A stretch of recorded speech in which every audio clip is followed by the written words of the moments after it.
Hello, this is Tia Sosen for Daily Tea.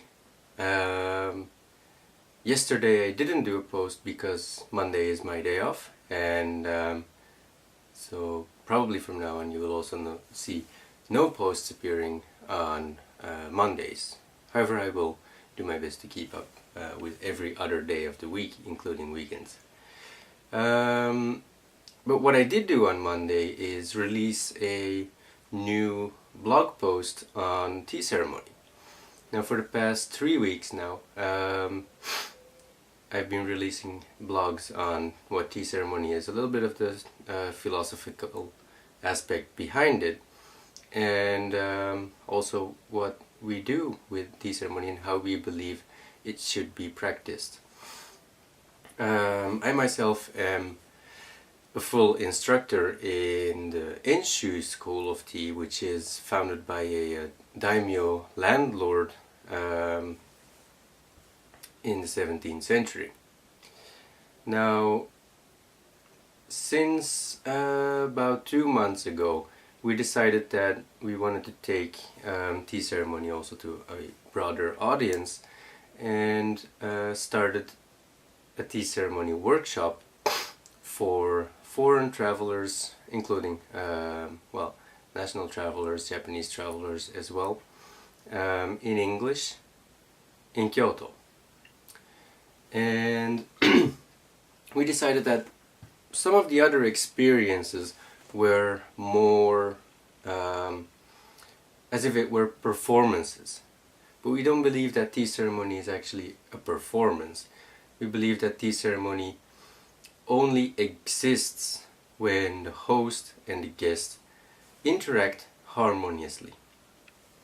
And that is what we also want to do with our workshop. We want our participants to actually engage in tea ceremony and take their part as a guest with us as the host. And in doing that, we will guide them through learning more about the philosophical aspect of tea ceremony, learning more about Japanese culture in general, because a lot of the concepts that come in, that are represented in tea ceremony and that are used as guidelines, are also guidelines of what contemporary Japanese culture is. For example, how do you interact with another person if you sit in a room that is very small, very closely packed to each other, and have to drink from the same bowl? How do you do that without being insulting towards the other person? Or how do you do that giving thought to the presence of that other person?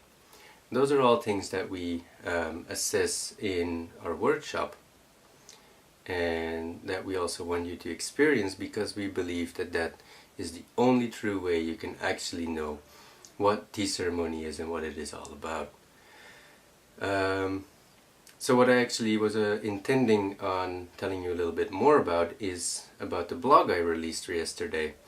The blog is about Zanshin in tea ceremony, and I think that a lot of you will not know what Zanshin is, or have no notion at all.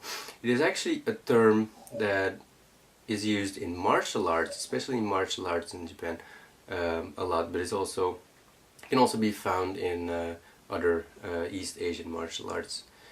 Zanshin is the concept of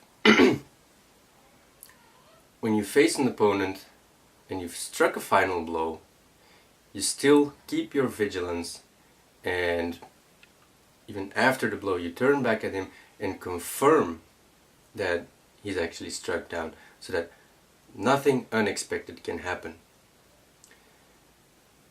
You basically remain alert until the act is completely done. And in tea ceremony, that aspect is well represented as well. For example, if you place down an object, the motion does not end when you've placed the object down, but ends when you've withdrawn your hands. Because if you end the motion when you place the object down, and you're not alert anymore when you withdraw your hands, you might pull that object over, hit something else, or cannot confirm if the object was actually placed down correctly. Now, it's not only about the movement and from where until where the action, the motion should continue. It also creates a harmonious flow between different actions. If you place something down, you stay clear with the moment of setting that object down, and then gradually coming back and transitioning into another movement, another motion, another action, then the praxis will look much more beautifully, much more aesthetically, and that is also one of the pursuits of tea ceremony. If you wish to learn more about Zanshin and what Zanshin does for tea ceremony and how it is compared and similar to what Zanshin is in martial arts, I would recommend you to go and have a look at the blog post, which is the link is in the description of the video, and I hope to see you soon on another episode of Daily Tea. Thank you for watching.